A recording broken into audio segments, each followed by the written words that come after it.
Täällä Jani Saarinen ja Lontoon Oxford Street. Tänään sunnuntaina täällä on erittäin suuri tapahtuma ja kansainvälinen The Horse Show. Emme ole koskaan nähneet Oxford Streetia näin tyhjänä keskellä sunnuntai-iltapäivää ja kiertämmekin nyt hieman kamerakuvaa tästä Lontoon keskustan maisemista. Täältä tuleekin hevossaattue paikallisen poliisiauton saattamana.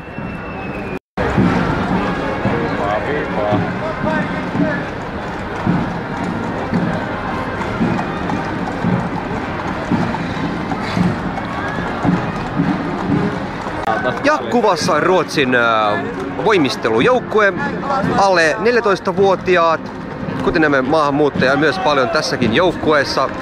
Ruotsalaiset kantavat myös muiden maiden lippuja. Ja sitten tuleekin Lontoon laivastollinen sinfoniajoukkue soittaa torvimusiikkia.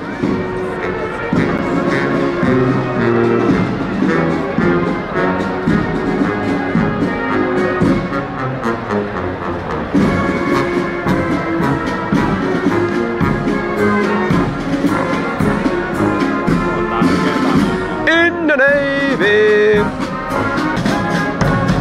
Ja tässä Texasin ikämiesten voimistelujoukkue Amerikan lippuineen.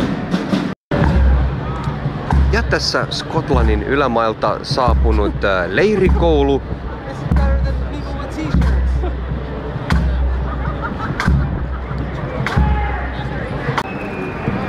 Ja paikalliset juhlat jatkuvat täällä myöhään iltaan ja huipentuvat ilotulitukseen.